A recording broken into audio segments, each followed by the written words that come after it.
Que a graça e a paz de Deus, o nosso Pai e do Senhor Jesus Cristo seja com os irmãos. Em pé como você está, te convido a abrir a sua Bíblia no livro de Êxodos.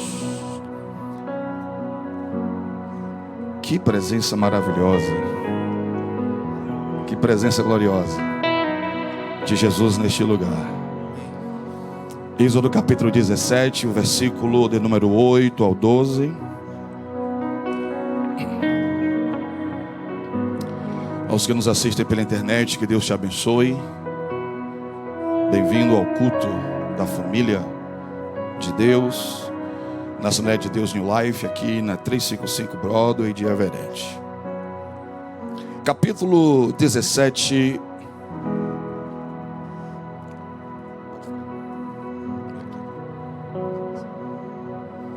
Versículo 8 ao 12. Capítulo 17 de Êxodo. Versículos de 8 até os versículos de número 12.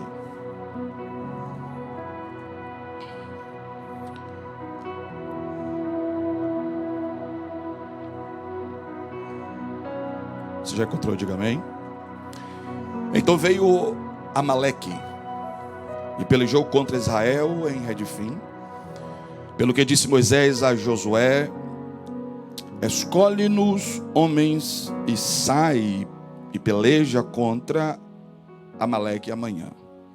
Eu estarei no cume do outeiro e a vara de Deus estará na minha mão. E fez Josué como Moisés lhe dissera, pelejando contra Amaleque. Mas Moisés, Arão e Hur subiram ao outeiro, ao cume do outeiro. E acontecia que quando Moisés levantava a sua mão, Israel prevalecia. Mas quando ele abaixava a sua mão, Amaleque prevalecia. Porém as mãos de Moisés eram pesadas. Por isso tomaram uma pedra, a puseram debaixo dele, para sentar-se sobre ela. E Arão e Hur sustentaram as suas mãos, um de um lado e o outro do outro. Assim ficaram as suas mãos firmes até que o sol se pôs. Comunhão atrai bênçãos. Diga para alguém assim, olhando: comunhão atrai bênçãos. Toma o teu assento em nome de Jesus. Israel acabara de sair do Egito e se depara com algumas circunstâncias adversas. Não tinha água, eles passam por sede, fome e reclamam, murmuram. Deus faz com que a água brote da rocha para matar a sede do povo. E Deus vai cuidando do seu povo, até que se depara com os amalequitas, os descendentes de Esaú, irmão de Jacó. A Bíblia diz que Moisés chama o seu general, Josué, e diz: arregimenta o exército e vai contra este povo, porque amanhã eu vou subir no cume do outeiro e estarei lá, intercedendo por vocês. Josué obedece a ordem do seu líder e parte para o campo de batalha. E a batalha começa. Só que o texto diz que o foco não se concentra no campo de batalha. O foco não fica na batalha com Josué. O foco do texto está no outro lugar, está no cume do outeiro do monte. Josué está fazendo a sua parte. O exército está lutando e guerreando da melhor forma possível. Mas a atenção de Deus não está no campo de batalha. A atenção de Deus está no cume do monte.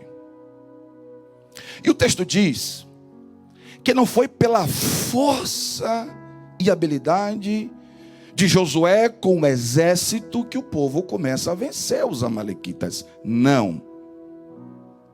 Mas o texto diz que quando Moisés levantava as mãos, o povo de Israel vencia a batalha. Mas quando as mãos de Moisés baixavam, porque eram pesadas, Israel perdia.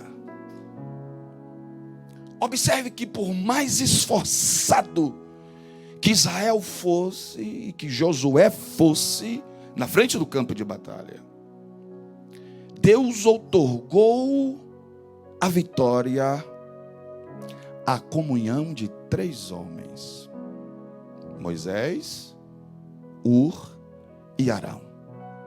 Era como Deus estivesse dizendo assim: Josué, continue guerreando, mas a vitória hoje não virá exatamente da sua espada, mas da comunhão de 3 líderes: Moisés, Ur e Arão. Como está a comunhão entre vocês 3? Estão bem? Estão unidos? E a Bíblia diz que Moisés levanta as mãos, como todo bom líder, como todo bom crente, como todo bom intercessor, com muito fervor, com muita disposição, com muita garra. Mas Moisés se esquece que ele era homem, e como homem, sozinho jamais conseguiria. É interessante que ele sustenta por um bom tempo, porque ele entendeu que Deus havia condicionado o destino daquela batalha às suas mãos. A posição de um líder, a posição de alguém que foi comissionado por Deus para liderar. E enquanto as suas mãos estão erguidas, Deus está dando a vitória, mas de repente ele começa a cansar, e sem pedir ajuda,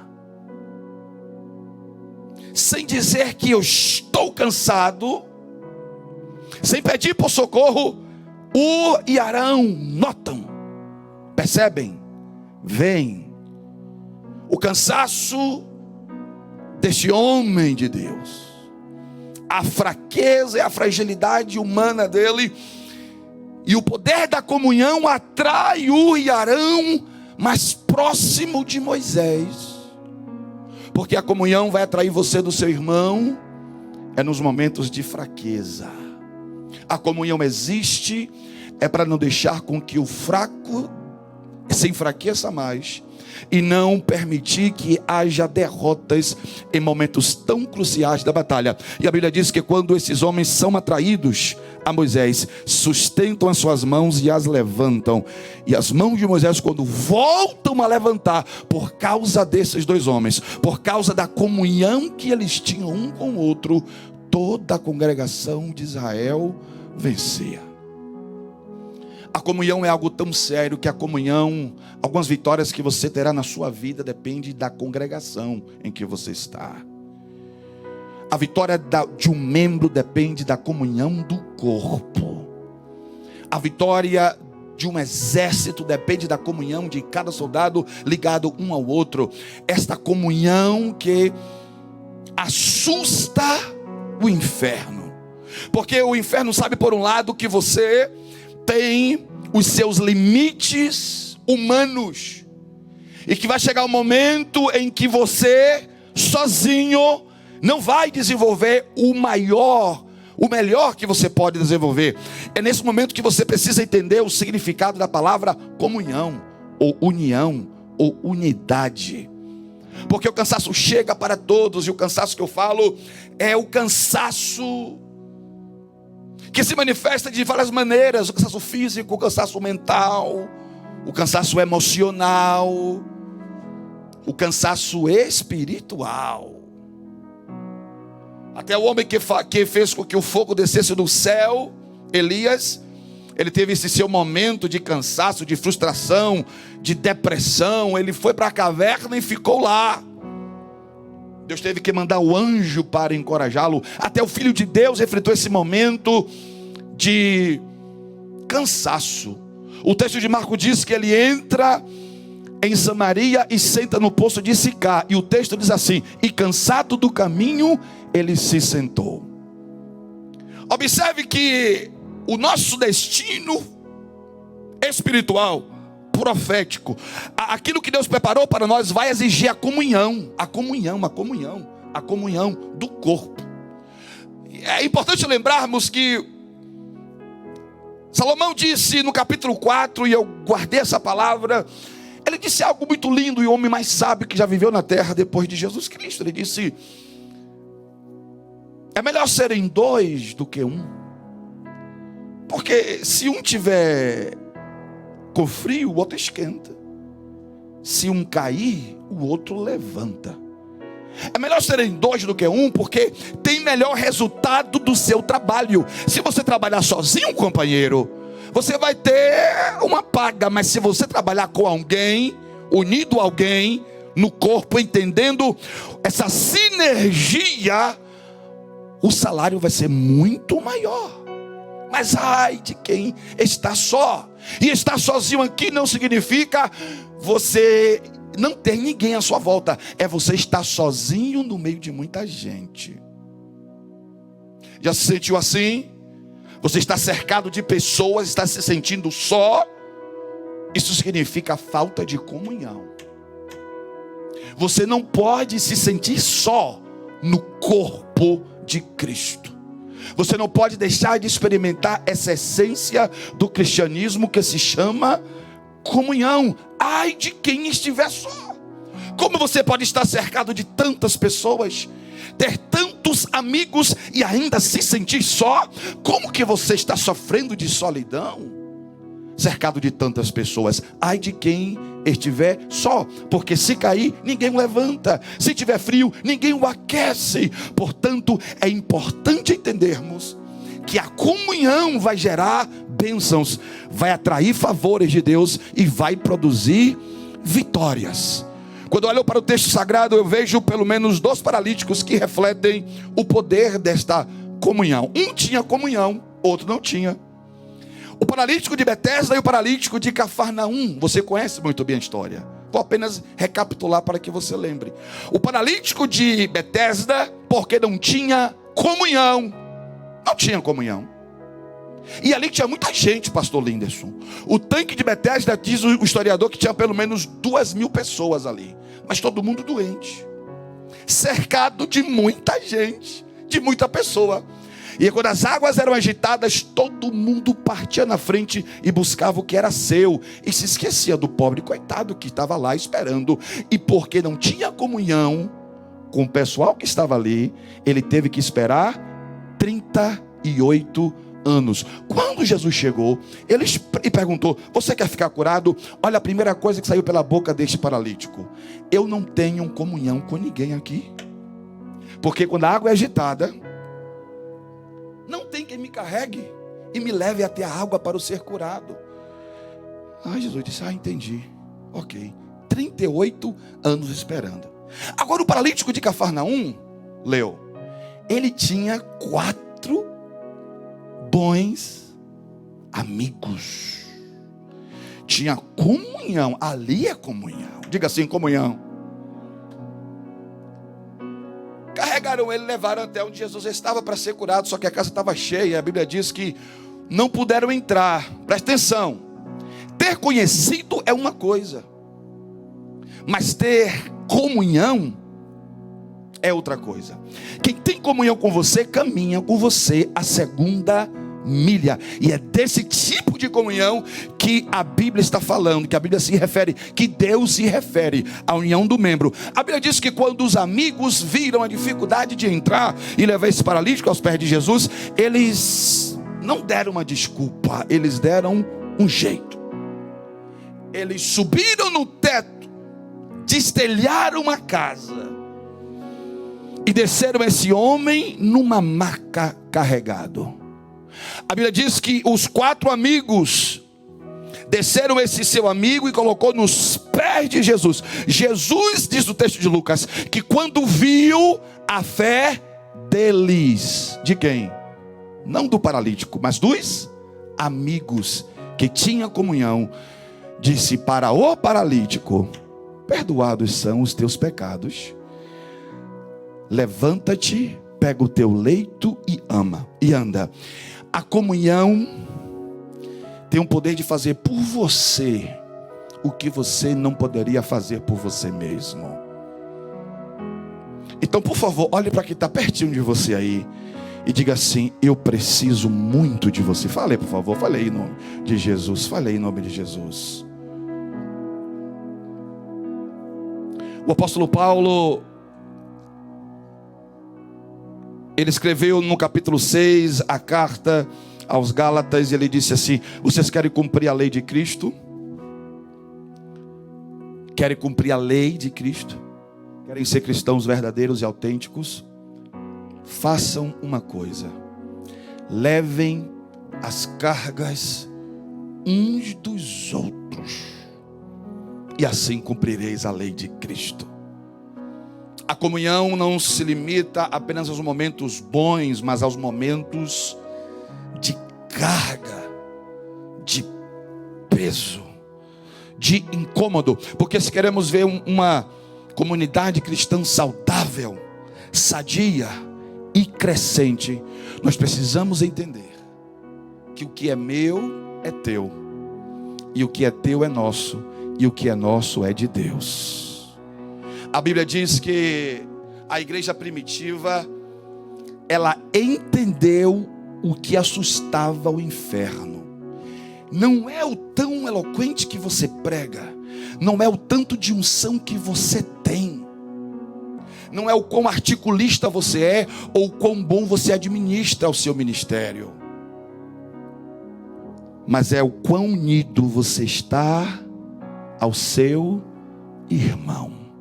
A igreja primitiva descobriu isso, que o inferno tinha medo de comunhão, o inferno tinha medo de relacionamentos. Eu acho que a primeira igreja que o inferno procura e alveja entrar e penetrar é a igreja que não está unida, mas está dividida. Porque se unidos somos fortes, se juntos somos fortes, unidos na comunhão seremos invencíveis. O diabo, ele tem medo de uma igreja que está vivendo a plena comunhão de Deus. Por isso que o texto diz que esses cristãos, eles tinham tanta comunhão, irmão, que não faz sentido para a nossa cultura de hoje. Não faz. A Bíblia diz que a comunhão desses irmãos era tão forte que eles eram unânimes, sendo seres humanos, tendo as suas diferenças de temperamentos e personalidades, sendo de diferentes nacionalidades, sendo de diferentes backgrounds, eles eram unânimes. Unanimidade não significa igualdade. Unanimidade significa visão conjunta. Ser diferente, mas respeitar as diferenças, entender que as diferenças não atrapalham, mas elas somam, porque cada membro tem a sua função no corpo. Eu posso ouvir um glória para Jesus Cristo nesta noite? Por isso eles eram unânimes na comunhão, nas orações e no partir do pão. Alguém está aqui, dê um glória para Jesus. E sabe qual é o primeiro sinal de uma igreja, de um crente, de um grupo, de uma comunidade que está unida? Cresce. Diga assim: crescimento. Fala. Por que Deus acrescentava todos os dias? Eu acho que porque a irmã Maria lembrava de ligar para a irmã Marta, dizia: Marta, quero orar por você hoje. E minha esposa me disse: amor, a irmã me ligou, estamos fazendo um grupo de oração, toda empolgada, e aquela coisa, é lindo ver isso, essa participação, essa união, os obreiros fazendo as atividades, os zooms, meetings, alguma coisa tem que estar junto, um café que eu saio para tomar com o Antônio Batista, com o evangelista Erli, com o pastor Valdir, sentar, olhar nos olhos, ver como é que está você, como é que está o seu dia, como é que está, conta um pouco aí, passa um pouco, não só das vitórias, passa um pouco das suas dores, como é que está?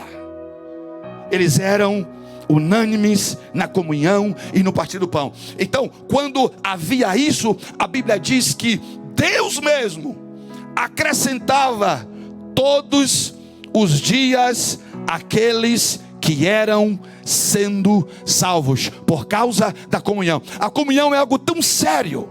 O viver em unidade é algo tão poderoso que a última oração de Jesus, uma das últimas, está em João 17. E a oração de Jesus foi pela unidade dos seus discípulos, porque os discípulos eram um bando de cabeça dura. Você sabe disso? Havia disputa para saber quem que era o melhor, quem quer sentar do lado de... A mãe de um pediu para sentar do lado de Jesus, o outro, eu quero sentar no reino, quem é o maior entre nós? E Jesus viu que havia aquela disputa entre eles. Eles não entendiam que não é na separação, na divisão, mas é na comunhão que havia força. Então Cristo disse: Pai, a minha oração é essa, para que o mundo creia que o Senhor me enviou. Eu peço que o Senhor mantenha-os unidos em comunhão. Alguém ouviu? Diga amém. Podemos ter a melhor, e é boa, a escola teológica que nós temos é maravilhosa. Podemos ter um programa de televisão, podemos ter um programa de rádio, podemos ter ação social, podemos ter muitas coisas. Mas se um descrente entrar por aquela porta e não sentir comunhão no corpo, dificilmente ele vai voltar. Mas eu creio que nesta noite o Espírito Santo da comunhão está presente entre nós, está presente aí na sua casa onde você assiste. E Deus manda dizer nesta noite para esta linda igreja: cresça na comunhão, cresça no relacionamento, porque existem muitos amalequitas que vão perder terreno em Israel quando houver comunhão entre os irmãos. Eu posso ouvir um glória para Jesus Cristo nesta noite? Diga comigo: comunhão atrai bênçãos. Sabia que talvez nesta noite, e eu tive que aprender isso na minha caminhada com Jesus, existem bênçãos que Deus coloca na vida de alguém, nas mãos de alguém. Existem bênçãos que Deus coloca na vida de alguém, e Deus aponta alguém para te abençoar. E ninguém chega sozinho, ninguém chega individualmente, ninguém chega: Deus vai me ajudar, eu vou conseguir, porque Deus apontou esta autoridade para o... Existem coisas que só vai acontecer quando houver uma concordância. Diga assim: concordância. Eu ouvi alguém dizer, pastor Linderson, um certo pregador dizer aí, eu achei no mínimo interessante. É questão de debate, mas no mínimo interessante. Porque Jesus Cristo havia dito em Mateus capítulo 20, se eu não me equivoco, o que 2 ou 3 ligarem na terra é ligado no céu, e que 2 ou 3 concordarem na terra acerca de qualquer coisa que pedirem, será feito pelo Pai que está no céu. Porque Jesus falou isso lá no jardim do Getsemane. Deus não permitiu Pedro, Tiago e João ficarem acordados orando com Jesus ali, porque a primeira oração que saiu da boca de Jesus foi essa: Pai, afasta de mim este cálice. Se alguns dos discípulos, se Pedro, Tiago e João concordassem com Jesus e ligassem na terra, o cálice seria tirado de Jesus. Mas Jesus, porque estava só e não teve ninguém para concordar com ele naquele momento e ligar aquele pedido, que foi um pedido humano, de desespero, de angústia, porque Jesus estava prestes a ser separado do seu Pai, porque ninguém disse amém. Essa primeira oração de Jesus, ele se recompõe e diz: mas não seja feita a minha vontade, mas seja feita conforme a tua vontade. Sabe o que é isso, amados? É que existem algumas orações que nós precisamos criar um grupo de oração, precisamos criar um grupo de intercessão. Nós precisamos entender que esta comunhão, ela ultrapassa de 4 paredes, ela vai entrar no mundo espiritual, e é nesta comunhão espiritual de oração, é nesta comunhão espiritual de visão, que o Espírito Santo começa a trabalhar e a concordar. Então existem coisas que é preciso nós entrarmos em um acordo com alguém, orar com alguém. Tem orações que eu faço sozinho e Deus responde rápido, mas existem orações que eu preciso ter alguém comigo para dizer amém. As chaves do reino dos céus eu te entrego a você, Pedro, e a minha igreja, e tudo que vocês ligarem na terra será ligado no céu, e o que desligarem na terra será desligado no céu. Na verdade vos digo que tudo que 2 ou 3 concordarem na terra acerca de qualquer coisa que pedirem ao Pai, será feito por Ele. Então escute o que eu vou dizer. Quando você estiver orando por alguma coisa especificamente e você não estiver encontrando resposta e parece que está difícil, faça uma coisa: dobra as cordas desta oração. A Bíblia diz que o Eclesiastes disse assim: o cordão de 3 dobras não se rompe facilmente. Quando eu estou orando sobre uma coisa e nada está acontecendo, as portas não estão se abrindo, não está vendo o resultado, eu digo: eu preciso de reforço, eu preciso de me alinhar com algum irmão aqui na igreja, de algum companheiro de oração, de algum intercessor. Eu preciso reforçar as cordas. O cordão de 3 dobras, de 1 quebra fácil, de 2 fica mais ou menos, mas o cordão de 3 dobras não se rompe facilmente. Então, você que está no seu grupo aí, o grupo social aí, você aí, está perto de alguém, pegue na mão desse seu parente aí mesmo, está pertinho aí, simbolicamente nesta noite, em nome de Jesus Cristo. Levante a mão desta pessoa para o céu, só por um instante aí, em nome do Senhor Jesus Cristo. E eu gostaria que nesta hora você começasse a pedir que o Espírito Santo traga um sentimento de comunhão. Agora preste atenção que a comunhão traz as suas consequências. A comunhão, ela não somente traz existe as ramificações da comunhão. Quando você se aproxima de alguém, você vai começar a sentir não somente as vitórias, mas as dores de alguém. Nós precisamos entrar em um nível de comunhão tão profundo que você e eu precisamos sentir as dores do nosso irmão. Nós precisamos chorar as lágrimas dos nossos irmãos, se alegrar com as vitórias dos nossos irmãos. Não podemos ser tão individualistas e olhar apenas para nós, mas precisamos entender o que o Espírito Santo está fazendo no corpo. Então eu peço que você agora, com as mãos aí levantadas em clamor, juntos em um mesmo Espírito, nesse ato profético, você começa a pedir ao Espírito Santo sensibilidade. Senhor, qual é a necessidade da minha igreja? Qual é a necessidade da minha família? Traga minha memória agora, Senhor. Qual é o irmão na igreja que está mais fraco?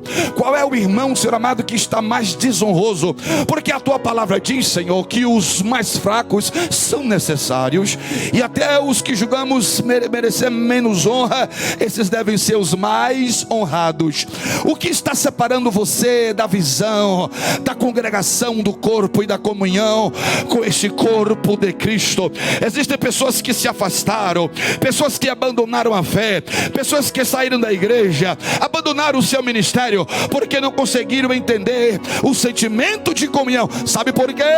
Porque a comunhão exige sacrifício.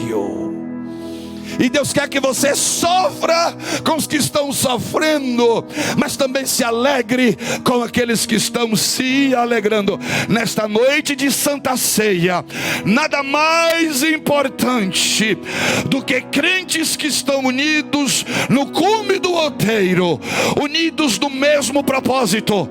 Crentes que não estão olhando apenas para si, para o seu trabalho, para a sua conta bancária, para o seu ministério, para o seu casamento, mas os crentes que estão preocupados com a comunhão de todo o corpo. Então comece a orar agora neste momento. Fique de pé por um instante, por favor, em nome do Senhor Jesus Cristo. Será que o sentimento que está em você é o mesmo sentimento que está no coração do pastor Eliseu, no sentimento do pastor Linderson, no sentimento da irmã Paula, no sentimento do evangelista Uzias? O que está no teu coração? comunhão. Será que estamos sentindo todos a mesma coisa? Comunhão, comunhão. O desafio é esse para esta semana. Você vai ligar para um crente que você nunca ligou para ele. Não, você não vai ligar para aquele crente que você sempre fala, mas liga para um crente que você nem sabe o telefone dele. E diga assim: oi, é Pai do Senhor, aqui é o irmão Joe que está falando. Eu estou ligando para você hoje para dizer que eu te aprecio, que eu estou orando por você e gostaria de saber se eu posso te ajudar em alguma coisa. Uau, mas que surpresa, o irmão Joy me ligando. Que surpresa, a irmã Karina me ligando. O irmão Erli me ligando, nunca me ligou. Geralmente a gente liga quem é próximo a nós, mas a nossa comunhão, ela vai se expandir. Ela vai ter que sair dos níveis de temperamento, de personalidade, de denominação, de favoritismos. Nós vamos nos unir em torno de uma só fé, o mesmo Pai, o mesmo Espírito. Quem está aqui, levante a mão e dê glória para Jesus. Nós vamos fazer algo nesta noite, algo profético nesta noite, antes de nós tomarmos a nossa Santa Ceia. Eu quero convidar você nesta noite. Nós não podemos nos ajuntar, claro que não, por causa dos protocolos, mas onde você está, aí nesse grupo social que você está, eu gostaria que nós fazemos pequenos grupos de oração. Isso vai levar apenas 2 minutos apenas. Eu gostaria que você começasse a se aproximar de alguém e você começasse a permitir que o Espírito Santo revele com você e coloque no teu coração agora os sentimentos que Ele precisa despertar em você. Nós temos as nossas próprias agendas, nós temos nossos próprios compromissos, nós temos nossos próprios interesses, mas existe uma agenda de Deus. E essa agenda, Ele está dizendo assim: nada que você fizer que vai frustrar a comunhão vai ser aprovado por mim. Tudo que eu faço na terra gera comunhão. Eu quero ver a união do meu povo. Eu quero ver o meu povo sentado olhando um no olho do outro e sentindo o que o outro está sentindo. Comunhão, e isso é algo precioso. Isso é algo suave. E não sei se tem alguém aqui nesta noite que precisa se reconciliar com alguém, que precisa pedir perdão a alguém. Se eu preciso, eu sou o primeiro a pedir perdão a você. Eu quero me reconciliar com você. Eu quero caminhar na mesma rua de ouro e de cristal que você e eu vamos estar caminhando. Se tem alguém que tem algo contra você, vai até esta pessoa, se retrata com ele. Nós precisamos entender que nós somos filhos do mesmo Pai. Nós somos filhos do mesmo Deus. Vamos morar no mesmo céu. É a mesma fé, o mesmo Espírito, é o mesmo sentimento, é a mesma visão. Ó, Deus vai fortalecendo nesta noite a intimidade de comunhão da igreja, Senhor. Que possamos conhecer os nomes uns dos outros, que possamos conhecer o endereço uns dos outros, que possamos conhecer, Senhor amado, o pão que um cozinha com manteiga, com café, porque é na comunhão e no repartir do pão também. Ó Senhor, não permita que as formalidades, não permita, Senhor amado, que os modismos que têm aparecido nesses últimos tempos esfriem o amor e a comunhão dos irmãos. Se você reconhece que nós precisamos sermos mais fervorosos neste cuidado, nós vamos orar nesta noite em nome de Jesus aí, em nome do Senhor Jesus Cristo aí. Deixa eu perguntar nessa noite, irmãos, quais são os seus planos para esta semana?